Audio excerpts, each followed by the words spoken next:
Everyone, welcome back to my class. आज हम लोग चर्चा करेंगे दिस दैट और दीज दोज। सभी लोग सोचते हैं कि हम लोग इंग्लिश सीखेंगे तो डिफिकल्ट सेंटेंस सीखेंगे तभी हमें इंग्लिश आएगी, लेकिन ये जो भी ये सोचता है ये उसकी भूल है। इंग्लिश बेटा सीखने के लिए आप व्यवहारिक चीज़ों में आ जाइए। कम से कम स्टार्टिंग आप अपने घर से, अपने स्कूल से कर सकते हैं। सभी लोग बड़े बड़े कठिन सेंटेंस यूज करना चाहते हैं, इसी वजह से वो इंग्लिश कभी नहीं बोल पाते। अंडरस्टैंड? जैसे नॉर्मल दिस दैट, दिस यह, दैट वह, यानी दिस का यूज हम पास के लिए करते हैं और दैट का यूज दूर के लिए करते हैं, लेकिन करते एक ही वस्तु के लिए है। जैसे ये पेन है ना, क्या है? What is this? ये क्वेश्चन है, आप क्वेश्चन इससे करिए ना। What is this? This is a pen. This is a pen. What is this? This is a chair. What is that? That is a fan. तो अगर मैं इशारा दूर का करता हूं तो मैं खुद बोलूंगा आपसे कि व्हाट इज दैट। क्वेश्चन तो आपको खुद आ गया है कि दैट से ही मुझे स्टार्टिंग करना है। जब आपको मैं बोलूं कि व्हाट इज दिस, तो आप समझ जाइए कि वो दिस इज से स्टार्ट करना है। बहुत सरल है, लेकिन बच्चे यहाँ इन चीजों को बिल्कुल इग्नोर कर देते हैं, और जबकि ये बहुत इंपॉर्टेंट है। सेम टू सेम फिर आता है दूसरा दीज दोज, सेम उसी का भाई है। दिस दैट सिंगुलर नाउन के लिए बताता है, और ये जो दीज दोज है ये किसके लिए बताता है? प्लूरल नाउन के लिए। प्लूरल नाउन यानी कि एक से अधिक वस्तुएं। आप सिंगुलर प्लूरल में मैं आपको पढ़ाऊंगा सिंगुलर प्लूरल कि सिंगुलर यानी एक वस्तु, जैसे पेन, अगर एक से अधिक है तो उसे हम बोलते हैं इंग्लिश में पेन्स, है ना? चेयर का प्लूरल क्या होगा? चेयर। तो उनके साथ लगेगा दीज और दोज। नजदीक है, नियर है तो दीज का यूज करेंगे, और फार है तो दोज का यूज करेंगे। इसमें भी आपसे क्वेश्चन मैं कर रहा हूं, जैसे what are these? What are these? These are pens, है ना? What are these? What are books? These are books, है ना?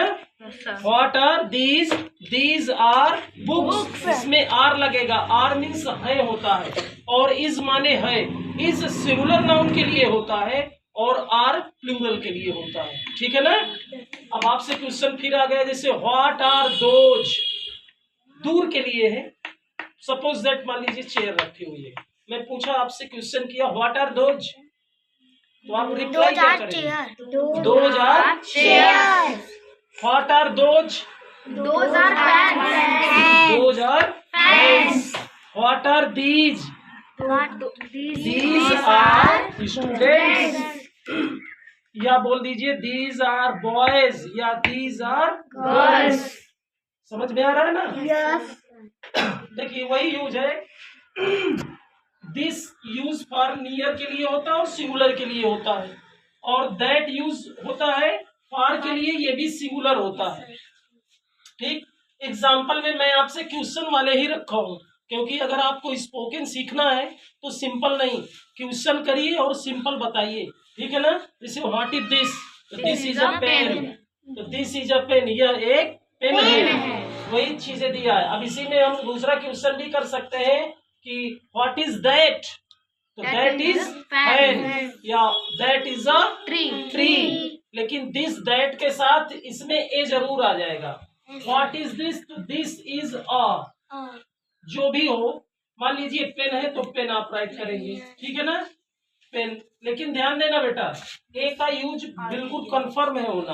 अगर आपने ए का यूज नहीं किया तो रॉन्ग हो जाएगा। अब हो सकता है यहाँ एन भी आ जाए। क्या आ जाए? एन वही आएगा जहां पर वावेल से स्टार्टिंग हो, जैसे ए ई आई ओ यू। 5 वावेल होते हैं, अगर इनसे कोई भी मीनिंग स्टार्ट होगी तो वहां ए की जगह एन का यूज होगा। बस समझ रहे हैं? जैसे अम्ब्रेला आ जाए, क्या आ जाए? अम्ब्रेला। तो अम्ब्रेला का प्रोनाउंसिएशन कैसे होता है? यू। वो इस प्रोनाउंसिएशन क्या होगा? आ क्या है? स्वर है, तो एन लग जाएगा। ठीक है? एप्पल, ऐसे एंडी आता है। ए ये भी स्वर है ना? यानी उसमें आप इसके इसको तो देखिए ही देखिए, लेकिन सबसे बड़ी चीज होती है प्रोनाउंसिएशन की बात होती है, ठीक है ना। जैसे मैं आपको बता रहा हूँ, जैसे आ गया बेटा ये बताइए, इसके पहले ए लगेगा कि एन लगेगा? इसको आप जानते हैं, HOUR को क्या बोलते हैं? वो देखो बहुत बच्चों को इसका जब देखो इंग्लिश सीखना है तो आपको सही प्रोनाउंसिएशन होना चाहिए। आवर, आवर क्या है? आवर। तो इसके पहले क्या लगेगा? आ रहा है। देखो राइट एच है, देखने में लग रहा है कि ए आएगा, लेकिन इसको जब स्पीक करेंगे, प्रोनाउंसिएशन इसका होगा, तो यहाँ पर आता है आवर, आवर, आ। बस समझ रहे ना? तो आ का साउंड आ रहा है, तो आ का साउंड ये स्वर है, तो इसलिए यहाँ पर क्या लगेगा? एन लगेगा। अब जैसे देखिए एक और आता है, ये देखिए, अब इसको बहुत बच्चे कंफ्यूज बोल नहीं पाते हैं। क्या? Honest, honest. हाँ, ये क्या है? ऑनेस्ट। बहुत बच्चे बोलते हैं हॉनेस्ट, बट ये रॉन्ग है। राइट क्या है? Honest, honest, honest. I am a honest boy, I am a honest boy, I am an honest boy. इसके पहले भी हम क्या लगाएंगे? एन लगाएंगे। ये ए और एन कितने लोगों के लिए आता है? एक के लिए। ए का मतलब भी एक होता है और एन का मतलब भी एक ही होता है, ठीक है ना। आशा है कि आपको ये चीजें समझ में आ गई होंगी। तो आर्टिकल चैप्टर पढ़ेंगे तो उसमें बहुत सारी चीजें आती हैं। आर्टिकल का फैक्टर जो है वो लंबा है, तो आप दिस, दैट और दीज दोस्त से क्वेश्चन करेंगे। नेक्स्ट टाइम मैं आप लोगों से यही क्वेश्चन करवाऊंगा, ठीक है ना। तब तक के लिए आज वीडियो में बस इतना ही रहेगा। इसकी प्रैक्टिकल क्लास आपको मैं नेक्स्ट डे दे दूंगा, ठीक है ना। ठीक है, आज के दिन ठीक है, गुड बाय।